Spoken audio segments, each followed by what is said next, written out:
have prayed for something specific, a healing, a restoration, a breakthrough, an answer, and the answer has not come.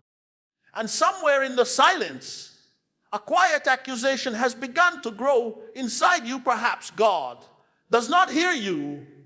Perhaps you are not worthy. Perhaps the miracle you need belongs to other people and not to you. You have felt the weight of that waiting, and it has begun to erode something in your soul. But what you have interpreted as absence is very often something entirely different. What feels like delay is frequently construction. Before God performs the miracle you are asking for, He is doing a hidden work you cannot yet see. He is building something inside you strong enough to hold what He is about to give. And if you do not understand this, you will abandon the very fortress He is building right before it is finished. Stay with me, because what comes next will change how you interpret every unanswered prayer you have ever prayed. Consider what you are truly asking when you ask God for a miracle. You are asking Him to intervene in the natural order, to act with power upon your life, to give you something extraordinary. And the soul that receives such a gift must be prepared to receive it, because a gift given to an unprepared soul is often not a mercy, but a danger. Many people assume that faith is the price you pay to obtain the miracle, as though God were a merchant and faith the currency. This is a distortion.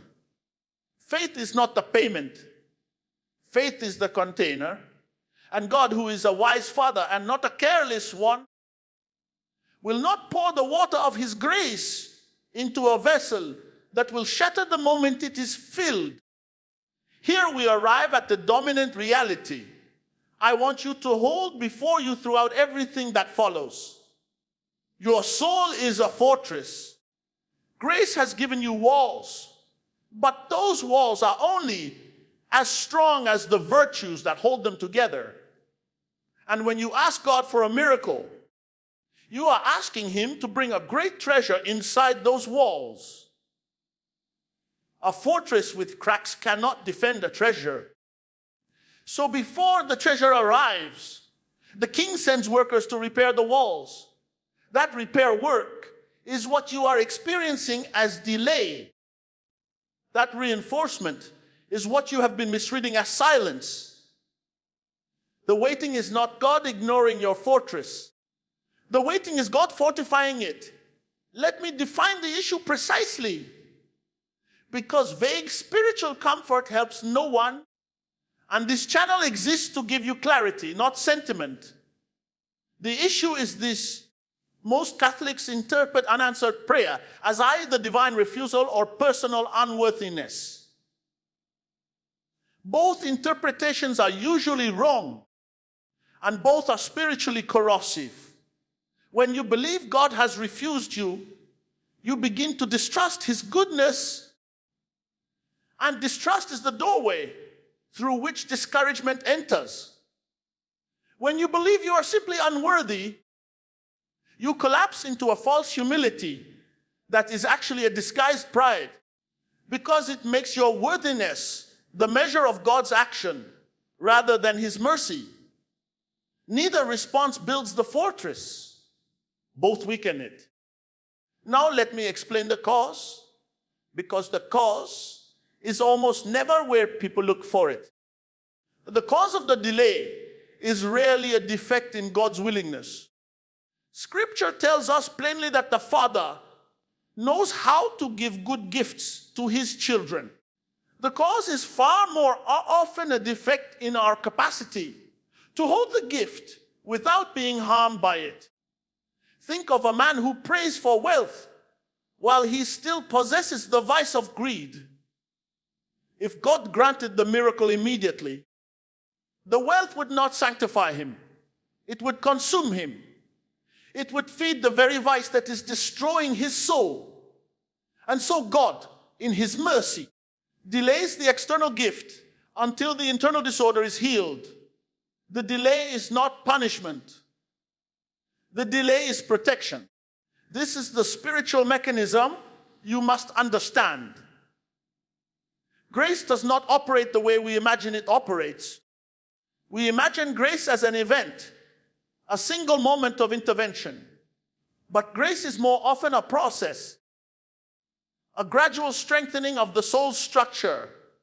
When you ask for a miracle, God frequently begins not with the answer, but with the preparation for the answer.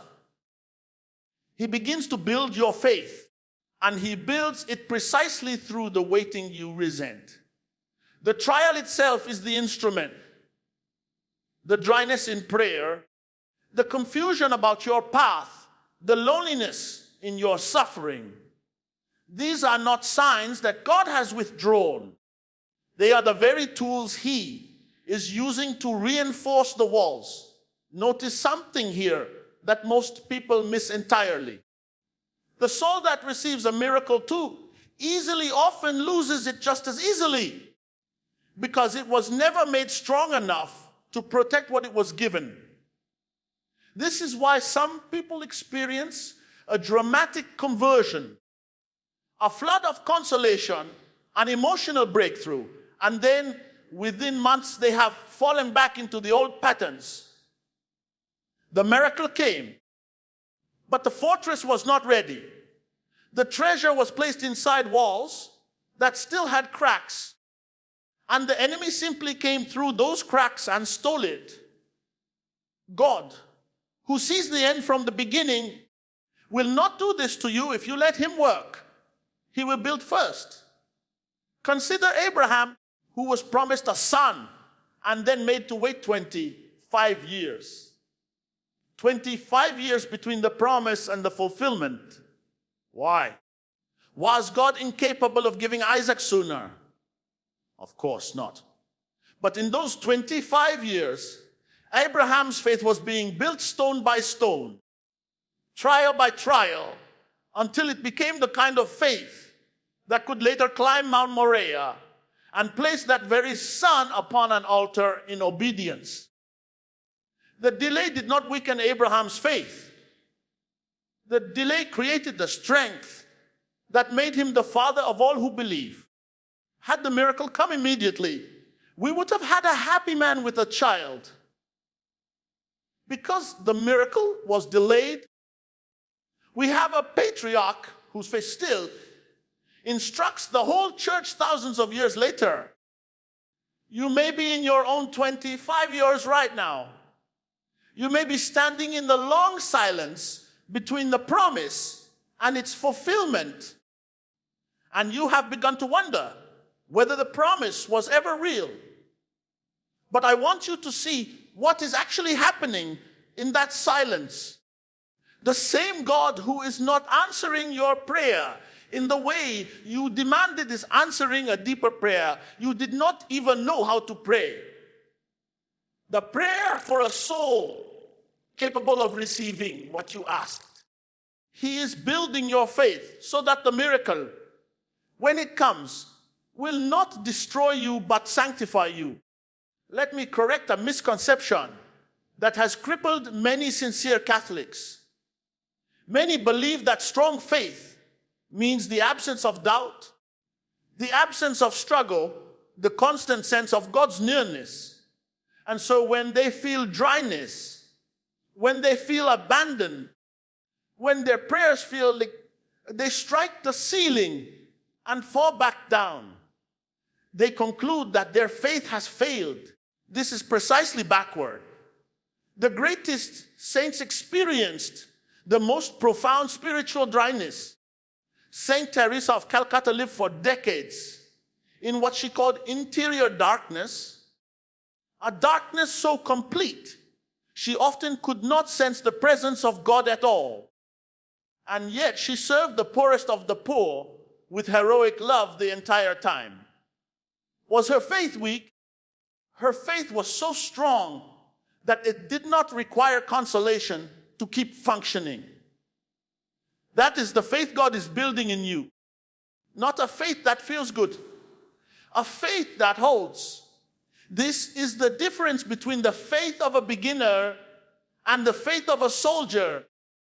The beginner believes when he feels God's presence. The soldier believes when he feels nothing at all and still stands his post. Every night the sentry stands on the fortress wall in the darkness, seeing nothing, feeling nothing. And yet he does not abandon his position because his faithfulness does not depend on what he sees. God is turning you from a beginner into a soldier, and the training is uncomfortable precisely because it is real. Now understand the consequence of misreading this process, because the consequence is severe. When you interpret the delay as rejection, you begin to reduce your prayer. First, you pray less fervently. Then you pray less often. Then you stop praying about that intention altogether. And finally, a subtle bitterness settles into your relationship with God. The fortress does not fall in a single dramatic collapse. It falls one abandoned stone at a time. You stop repairing the wall because you have concluded there is no one worth defending it for. And this is exactly what the enemy of your soul wants. He cannot force you to abandon God, but he can whisper that God has already abandoned you. And if you believe that whisper, you will abandon God yourself and call it realism. Watch the strategy carefully, because spiritual warfare is not usually dramatic. It is patient.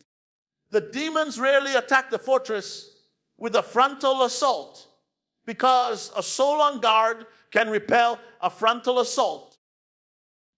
Instead, they work at the foundation. They introduce a small doubt during the waiting. They amplify the loneliness of the delay. They suggest that other people receive their miracles while you receive only silence. They compare your empty hands to another's full ones. And slowly, if you cooperate with these suggestions, they hollow out the very faith God is trying to build. The waiting becomes the battlefield, and most souls do not even realize a battle is being fought. Here is a hidden cause that almost no one considers. Sometimes the miracle is delayed not because your faith is too weak, but because your faith is aimed at the wrong object. You have made the miracle itself into the thing you love, rather than the God who grants it. You have begun to worship the gift instead of the giver. And a loving Father will not confirm you in that disorder. He withholds the gift, not to frustrate you, but to redirect your love back toward himself. Because he knows that the gift can never satisfy you the way he can. When the desire for the miracle becomes greater than the desire for God, the delay becomes an act of mercy that returns your heart to its true center. Let me be specific about how this works in ordinary life, because this is not abstract theology. Consider the mother who prays desperately for the conversion of a wayward child. She prays for years and sees nothing change. And in those years, something happens that she does not notice. Her prayer, which began as an anxious demand, slowly becomes a quiet trust. Her love, which began as a need to control the outcome, slowly becomes a love that surrenders the outcome to God. She is being purified, and often it is only when she has finally surrendered, finally stopped clutching the miracle with white knuckles, that the conversion comes. Not because surrender is a magic technique, but because surrender is the moment the fortress is finally strong enough to hold the treasure without turning it into an idol. Saint Monica prayed 17 years for Augustine. 17 years. And the son she wept over became one of the greatest doctors of the church. The delay was building both of them. I want you to sit with a question now, and I will not answer it immediately.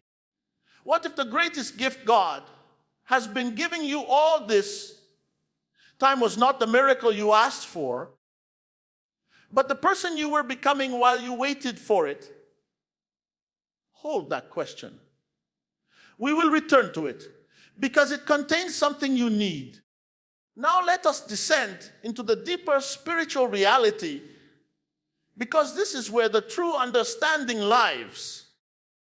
God is not merely delaying an event. He is conducting a purification. And purification is always uncomfortable because it involves the removal of things we have grown attached to. The soul that clings to consolation must be weaned from consolation. The soul that clings to control must have control prayed from its fingers. The soul that has built its faith upon feelings must watch those feelings be stripped away until only the bare will remains, choosing God in the darkness. This is what the mystics called the dark night. It feels like abandonment. It is actually the deepest form of intimacy because it is God working in the very foundation of the soul, in a place too deep for feelings to reach. Understand the spiritual mechanism of this purification. Sanctifying grace makes us pleasing to God and unites us to Him, but our capacity to receive that grace is limited by our vices, our attachments, and our disordered desires. Every attachment is a crack in the wall. Every vice is a stone that has come loose. When God begins to build your faith before a miracle, He is often working precisely on these cracks. He allows a trial that exposes your impatience so that patience can be built.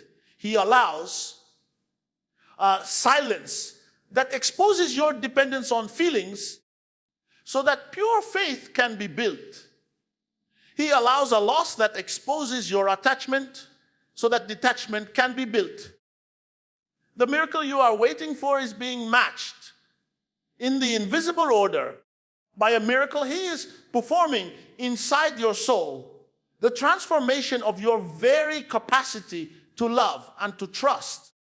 Consider the apostles in the boat during the storm while Christ slept. They were terrified. They believed they were about to die, and they were furious that Jesus seemed indifferent to their peril. Does this not describe exactly how you feel in the storm of your waiting? You cry out, and it seems as though heaven is asleep. But notice what Christ did. He did not prevent the storm. He allowed the storm. And He allowed His own apparent absence in the storm because the storm was the only classroom in which they could learn who He truly was. When He finally rose and calmed the wind and the sea, they were more afraid of Him than they had been of the storm, because they suddenly understood the magnitude of the one who had been sleeping in their boat all along. The delay in His action was the very thing that revealed His divinity. Your storm is your classroom, and He is not asleep. He is teaching. Here is a warning I must give you plainly. There is a temptation when the miracle is delayed to go looking for it through illegitimate means. This is where many souls fall. And they fall precisely because they are sincere in their desire. The desperation of the waiting drives them toward counterfeit sources of power. They begin to dabble in things they know they should not touch, superstitious practices, empty rituals, the false promises of those who claim to bend spiritual forces to human will. Understand this clearly. Any attempt to obtain your miracle through means outside the will and the grace of God is not faith. It is its opposite. It is an attempt to seize by force what can only be received as a gift. And it opens the fortress not to God, but to the enemy. The waiting is designed to teach you to trust the giver. Do not, in your impatience, run to a thief. Every counterfeit shortcut is a hole cut in your own wall. Let me correct another misconception, because it wounds many good souls. At first glance, it appears that people with dramatic faith, people who speak boldly of God's power and declare their miracles with confidence, have the strongest faith, and that your quiet, struggling, uncertain faith is inferior.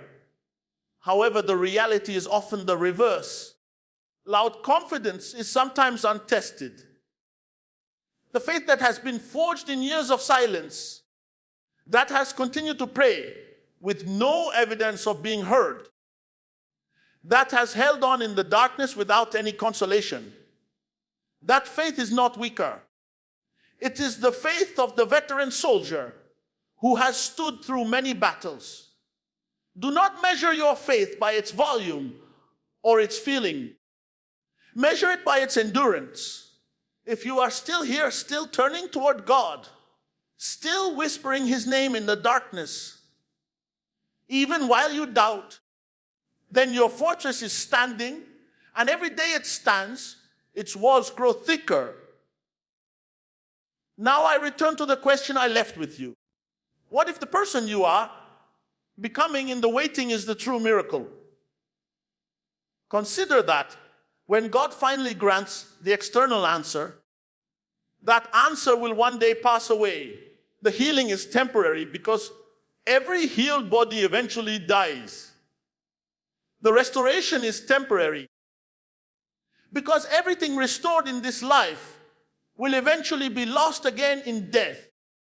But the faith God builds in you during the waiting is eternal.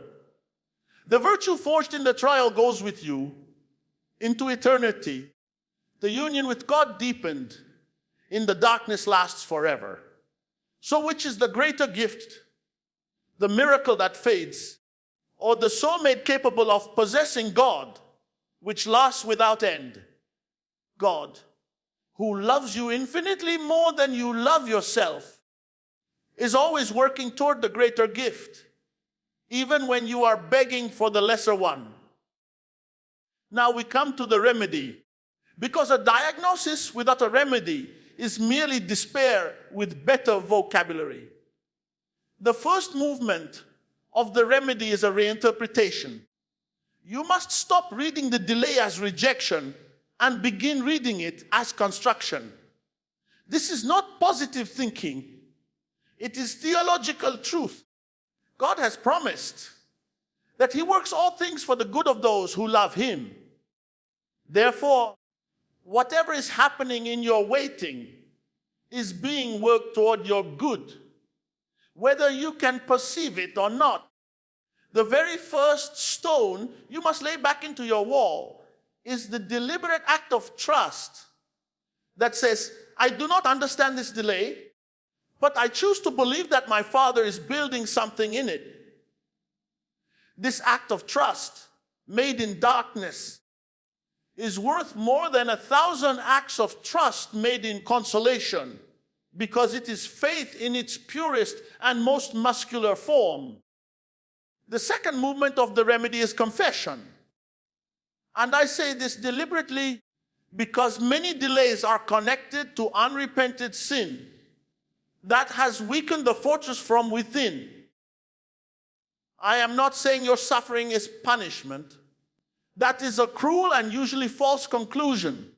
But I am saying that if there is grave sin in your soul, it is a breach in the wall through which grace leaks out as quickly as it enters. Go to confession, not once, but as a regular discipline. Let the sacrament rebuild the walls that sin has torn down. Sanctifying grace restored through absolution is the mortar that binds every other stone. You cannot hold a miracle in a fortress whose walls are compromised by mortal sin. And you cannot build faith in a soul that refuses to be cleansed. The confessional is the repair station of the fortress. Visit it often. The third movement of the remedy is the Eucharist. If you want your faith built, you must be fed by the one who is faith itself made present.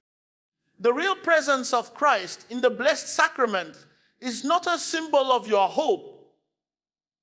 It is the substance of it. When you kneel before the Eucharist, you are kneeling before the same power that walked on water and raised the dead. Every reception of Holy Communion is a reinforcement of your walls at the deepest level, because it is God Himself dwelling within the fortress. Spend time in Eucharistic adoration during your waiting. Bring the very intention you are waiting for and place it before Him in the tabernacle. You will often find that the more time you spend before the Eucharist, the less desperate the waiting becomes, because His presence begins to satisfy the hunger that the miracle was never truly able to satisfy in the first place. The fourth movement of the remedy is the Rosary and the intercession of the Blessed Virgin Mary. Consider that the first public miracle of Christ at the wedding of Cana was prompted by His mother. And notice how it happened. Mary did not demand the miracle. She simply presented the need. They have no wine. And then she instructed the servants, do whatever He tells you. That is the perfect posture of the soul in waiting. Present the need to God through His mother, and then do whatever He tells you, obeying His will even when it makes no sense to you. Even when He tells you to fill jars with water, when what you asked for was wine, bring your intention into the Rosary. Let the Blessed Mother, who waited at the foot of the cross through the deepest silence of God that has ever been endured, teach you how to wait with faith.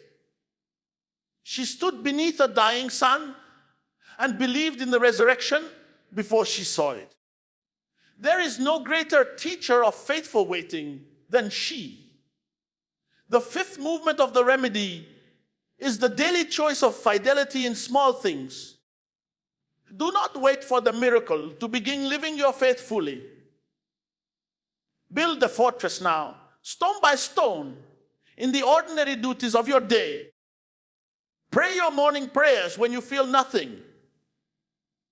Perform your work with excellence as an offering. Practice patience with the difficult people God has placed around you. Guard your eyes and your thoughts. Fast. Give alms. Each of these ordinary acts of virtue is a stone laid in the wall. And here is the surprising truth. It is precisely in this ordinary fidelity and not in the dramatic breakthrough that most spiritual battles are won or lost. The sleeping soldier does not lose the fortress in a great battle. He loses it because he stopped doing the small daily duties of the watch. Do not sleep on your wall. Keep the small watch faithfully, and you will find your faith growing even in the silence.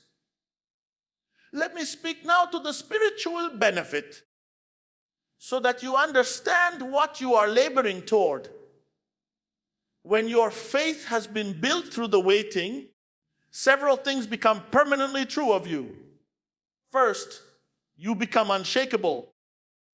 The soul that has learned to trust God in the darkness is no longer at the mercy of every storm, because it has learned that the darkness is not abandonment. Second, you become an intercessor of power, because the prayers of a soul purified by patient trust carry a weight before God that the prayers of the impatient never carry. Third, you become a light to others, a lighthouse whose beam is steady precisely because it has stood through the storm that would have toppled a weaker structure. The person who emerges from a long waiting with faith intact becomes a source of hope to everyone drowning in their own storm. Because they can say, with authority I waited, I nearly despaired, and he was faithful. I must give you the strongest warning now, because we are approaching the end, and I will not let you leave without it. The most dangerous moment in the entire process of waiting is the moment just before the fortress is finished. The enemy of your soul knows the construction schedule better than you do. He can see that the walls are nearly complete, that your faith is nearly strong enough to hold the treasure. And it is precisely at that moment, not at the beginning, that he launches his fiercest assault of discouragement. This is why so many souls give up right before the answer comes. They endure years of faithful waiting, and then in the final stretch, when they are closest to the breakthrough, the temptation to quit becomes overwhelming. If you are experiencing a discouragement so heavy it feels like it might crush you, do not assume this means the end is far away. It may mean the end is very near. The darkness is often thickest just before the dawn breaks over the fortress wall. Consider the deepest example the faith offers us. On Holy Saturday, the disciples experienced the most complete silence of God in all of history. Christ was in the tomb. Every promise seemed broken. Every hope seemed buried. The waiting was absolute, and it appeared final. And yet that very silence was the pause before the greatest miracle the world has ever known. The resurrection was being prepared in the darkness of the tomb, where nothing appeared to be happening at all. Your Holy Saturday is not the end of the story. It is the silence before the stone rolls away. Never interpret the silence of the tomb as the end when it is in fact the eve of resurrection. Here is the strongest revelation I can give you, and I want you to carry it out of this hour and into the rest of your life. God is not withholding your miracle. God is preparing you to survive it. He is not deaf to your prayer. He is answering the deepest layer of it, the layer beneath the words, the prayer for a soul strong enough to hold what you have asked without being destroyed by it. Every day of the waiting is a day of construction. Every trial is a reinforcement. Every silence is the working of a hidden hand, strengthening walls you cannot yet see.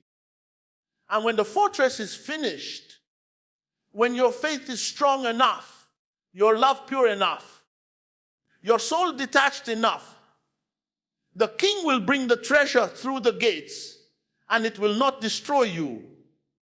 It will crown you. So here is what you must do beginning today. Return to the intention you had almost given up on.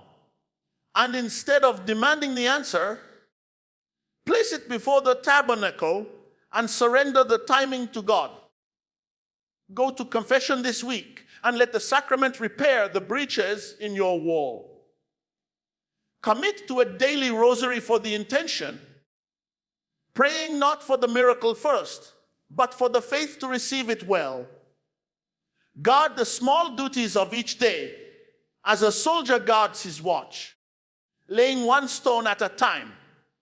And when the discouragement comes, and it will come, likely more fiercely than before, recognize it for what it is, the sign that your fortress is nearly complete. And the enemy is desperate to make you abandon it one stone short of the finish. Do not lay down your watch. Do not abandon the wall. The one who began this good work in you is faithful, and he will complete it. The miracle you are waiting for is real, but the greater miracle is already underway inside you, and no amount of silence can stop it unless you consent to stop it yourself. Stand your post. Trust the builder. The dawn is closer than the darkness has led you to believe. If this message has helped you understand your waiting more clearly, share it with someone standing in their own silence, someone who is close to giving up right before their dawn. They may need to hear that the delay is not rejection, but construction, and that the God who is building their faith has never once abandoned the fortress. He is fortifying. Go now and keep the watch.